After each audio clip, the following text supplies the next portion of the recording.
So hello everyone, चलिए जानते हैं पीसीआर में जो प्रोसेस इन्वॉल्व होते हैं उनके बारे में। पिछली वीडियो में हम लोगों ने इसके एप्लीकेशन को जाना था और भी कई सारी चीज़ों को जाना था कि ये कैसे रन होता है। आज जानेंगे कि इसके 3 स्टेप्स कौन कौन से हैं और उनका ज़्यादा फोकस किस चीज़ों पे रहता है, डीएनए को कैसे इलोंगेट करने में। तो चलिए जानते हैं उसके बारे में। पीसीआर में जो प्रोसेस इन्वॉल्व होता है उसका नाम है डीनेचुरेशन, एनेलिंग एंड एक्सटेंशन। अब इसकी बात करें तो ये सभी जो प्रोसेस हैं वो टेम्परेचर डिपेंडेंट प्रोसेस हैं, टेम्परेचर डिपेंडेंट प्रोसेस। और हर एक प्रोसेस के लिए एक स्पेसिफिक टेम्परेचर चाहिए होता है और यहाँ पर जो टेम्परेचर है वो मैक्सिमम हाई ही रहता है, अप्रॉक्सीमेटली 50+। अभी जानते हैं डीनेचुरेशन के बारे में। डीनेचुरेशन का सीधा सा मतलब होता है डबल स्टैंडर्ड डीएनए को सिंगल स्टैंडर्ड डीएनए में कन्वर्ट करना। एनेलिंग के बारे में ये है कि एनेलिंग का मतलब ये होता है कि डीएनए के किसी भी एक छोटे से सीक्वेंस पे प्राइमर को ऐड करना। और एक्सटेंशन का मतलब होता है उस जो भी प्राइमर ऐड हुआ है उस प्राइमर को एलोंगेट करना। पीसीआर में 3 स्टेप इन्वॉल्व होते हैं जिनका बेसिक फंडा यही है कि ब्रेकिंग, ज्वाइनिंग एंड एलोंगेशन। समझते हैं डीनेचुरेशन के बारे में कि डीनेचुरेशन क्या होता है, कैसे होता है ये। सबसे पहले मैंने एक एपेंड्रॉफ ट्यूब में, जैसे कि मैंने प्रीवियस लेक्चर में बताया था कि हम लोग इसमें एक एपेंड्रॉफ ट्यूब का यूज करते हैं। कुछ इस तरह से वो रहता है। हम इस एपेंड्रॉफ ट्यूब में डीएनए को लेंगे और इस डीएनए को हम लोग पुट कर देंगे थर्मल साइक्लर में। कुछ इस तरह से थर्मल साइक्लर रहता है। पुट करने के बाद जब हाई टेम्परेचर आएगा तो इस डबल स्टैंडर्ड बीच में जो हाइड्रोजन बॉन्डिंग है ये सभी हाइड्रोजन बॉन्डिंग टूट जाएगी।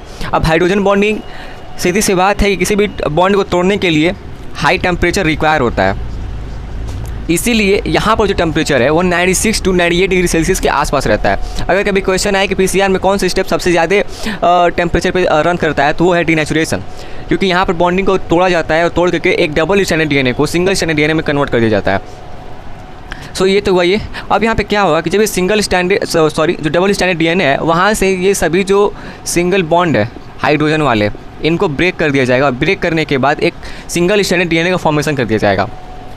अगर अब यहाँ पे मैं एक कोई सीक्वेंस में ले रहा हूँ कि क्योंकि जो भी पैलिंड्रोमिक सीक्वेंस होती हैं वो इस डीएनए पर रहेंगी। कुछ इसी से मान लीजिए अगर मैं कुछ सीक्वेंस को लूँ जैसे GGATCC। पैलिंड्रोम सीक्वेंस का मतलब ही होता है आगे से पढ़ें या फिर पीछे से या फिर रिवर्स डायरेक्शन या फिर फॉरवर्ड डायरेक्शन में, तो दोनों सेम ही आएंगे। जैसे कि मैंने यहाँ पे एक सीक्वेंस लिया GGATCC।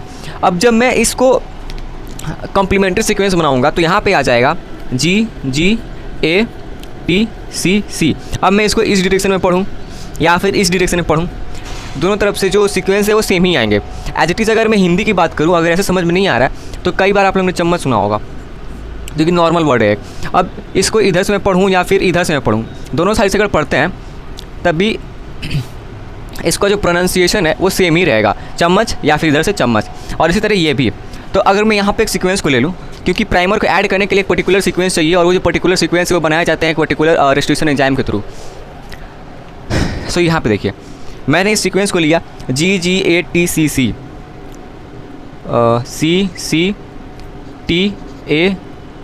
CCTAG। तो मैंने यहाँ 3rd प्राइम पे एक इस सीक्वेंस को लिया। अब आप पूछेंगे कि 3rd प्राइम पे ही क्यों लिया गया, क्योंकि यहाँ पर पोलैरिटी को देखी जाती है। अगर मैं 5 to 3 डायरेक्शन में लिखूँ यहाँ पे तो इसका जो एंटी पैरेलल होगा वो होगा यहाँ पे 5 to 3। ओके, लेकिन अगर मैं एक सिंगल स्टैंड को लूँ अगर इस डायरेक्शन में है तो उसका जब पॉलीमराइजेशन करेंगे वो पॉलीमराइजेशन हमेशा 5 to 3 डायरेक्शन में ही होगा, क्योंकि जो 3 प्राइम है इसी पे आपके पॉलीमरेज जुड़ेंगे और यहाँ पे जो OH ग्रुप होता है उस OH ग्रुप से न्यूक्लियोफिलिक रिएक्शन कराकर जो पॉलीमराइजेशन है उसको करते हैं। इसीलिए हमेशा इस 3 प्राइम पे ही इसका एडिशन होगा। एडिशन होने की वजह से जो ये छोटा सा सीक्वेंस या फिर जो प्राइमर आके इस पर जुड़ेगा उसका जो प्राइमर है 3rd प्राइम वो इस 3 प्राइम के अपोजिट हो जाएगा। और 3 प्राइम का मतलब भी होता है OH ग्रुप का प्रेजेंसी। इसकी वजह से वहाँ पे जो डीएनए पॉलीमरेज इजीली ऐड होगा और वो न्यूक्लियोफिलिक रिएक्शन के थ्रू जो पॉलीमराइजेशन है उसको कर देगा। यहाँ पे वही। और इधर भी मैं एक 3 प्राइम पे एक सीक्वेंस ले लेता हूँ कुछ इस तरह से, लाइक AAGCT ये मैंने एक सेकेंड सीक्वेंस लिया थर्ड प्राइम पे, सेकेंड वाले स्टैंड के। मैं इसको नेमिंग कर देता हूँ, ये फर्स्ट स्टैंड, ये सेकेंड स्टैंड।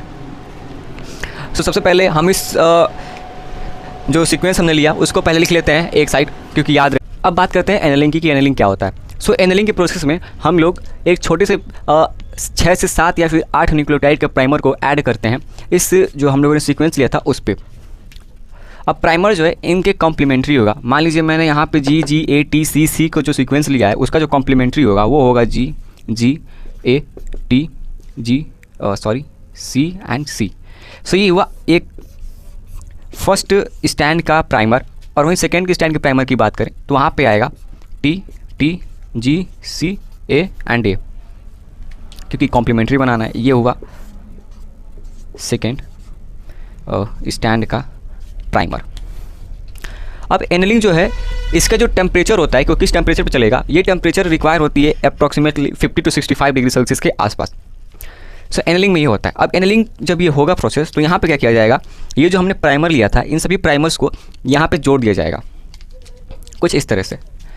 यहाँ पर G G A T C and C, ये हुआ एक प्राइमर। और यहाँ पर हम एक प्राइमर को जोड़ देंगे T T C G A and A, ये हुआ सेकेंड प्राइमर। सो एनेलिंग में ये सिंपली से बताऊँ तो एनेलिंग में यही होता है कि टेम्परेचर एक फिक्स टेम्परेचर पे प्राइमर को ऐड किया जाता है और प्राइमर के ऐड करने के बाद उस पर DNA पॉलीमरेज को ऐड किया जाता है और एलोंगेशन प्रोसेस को रन कराया जाता है। सो ये तो हुआ एनेलिंग के बारे में। अब बात करते हैं एक्सटेंशन के बारे में कि एक्सटेंशन कैसे होता है। और यहाँ पे एक बाईवैलेंट कैटायन का भी यूज़ किया जाएगा, बाईवैलेंट कैटायन, जो कि एनेलिंग एक्सटेंशन में यूज किया जाता है। चलिए उसको समझते हैं अच्छे से। अब बात करते हैं एलोंगेशन के बारे में कि एलोंगेशन क्या होता है। सो एलोंगेशन वह प्रोसेस है जिसमें हम DNA पॉलीमरेज को उस प्राइमर पे ऐड करते हैं और जो प्राइमर वाला स्टैंड होता है उसको हम लोग एलोंगेट करते हैं 5 to 3 डायरेक्शन में। अब ये जो है 75 to 80 डिग्री सेल्सियस पे चलता है और इसको रिक्वायर होता है एक थर्मल स्टेबल या फिर थर्मो स्टेबल पॉलीमरेज की, DNA पॉलीमरेज की, Mg2+ बाईवैलेंट कैटायन की, और ये जो DNTPs हैं इनकी। कभी कभी क्वेश्चन में पूछ सकता है कि कौन से एनर्जी मॉलिक्यूल्स को हम लोग PCR में यूज करते हैं पॉलीमराइजेशन के लिए। तो वहाँ पे अगर DNTP दिया है, DNTPs दिया है, तो आप हमेशा DNTP को चुनिएगा, क्योंकि जो DNTP होता है ये DNTP आपका टर्मिनेशन कराने में हेल्प करता है। टर्मिनेशन आपने एक प्रोसेस पढ़ा होगा जिसको सैंगर सीक्वेंसिंग बोलते हैं, सैंगर सीक्वेंसिंग या टर्मिनेटर सीक्वेंसिंग, टर्मिनेटर सीक्वेंसिंग। सो इन सीक्वेंसिंग में इस DNTP का यूज किया जाता है। बहरहाल ये अलग टॉपिक है। सो अब क्या होगा एलोंगेशन में कि हम DNA पॉलीमरेज को ऐड करेंगे, Mg2+ को ऐड करेंगे और DNTPs की मदद से वो जो पॉलीमराइजेशन है वो होगा। अब इस यहाँ पर देख सकते हैं 75 to 80 डिग्री के आसपास ये DNA पॉलीमरेज जो है इस प्राइमर पे ऐड हो रहा है, दोनों प्राइमर्स पे। अब ऐड होने के बाद यहाँ पे मैं इनकी पोलैरिटी लिख देता हूँ प्राइमर्स की। यहाँ पे होगा 5 डायरेक्शन, यहाँ पे होगा 3 प्राइम, यहाँ पे 5 प्राइम एंड यहाँ पे 3 प्राइम। जैसा कि आप देख सकते हैं दो प्राइमर हैं वो 3 प्राइम पे ही जुड़े हैं न्यूक्लियोफिलिक रिएक्शन से पॉलीमराइजेशन को कराने के लिए। सो कुछ इस तरह से जब ये DNA पॉलीमरेज से जुड़ जाएंगे तो ये क्या करेंगे, ये फॉरवर्ड डायरेक्शन में जो पॉलीमराइजेशन है उसको कराएंगे। अब इसके वजह से क्या होगा कि न्यूली सिंथेसाइज जो DNA है वो बन जाएगा और इस तरह से हम लोग बिलियंस ऑफ कॉपी जो है किसी भी अननोन DNA का या फिर स्पेसिफिक DNA सेगमेंट का हम लोग बना सकते हैं। सो ये है पूरी की पूरी प्रोसेस कि PCR क्या होता है, उसमें कौन कौन से स्टेप इन्वॉल्व होते हैं। सो अगर आपको इसके रिगार्डिंग कोई भी डाउट है तो आप मुझे इंस्टा पे पूछ सकते हैं। सो मिलते हैं नेक्स्ट वीडियो में, तब तक के लिए धन्यवाद। और मैं आप मेरे चैनल सब्सक्राइब करना, लाइक करना, शेयर करना ना भूलें।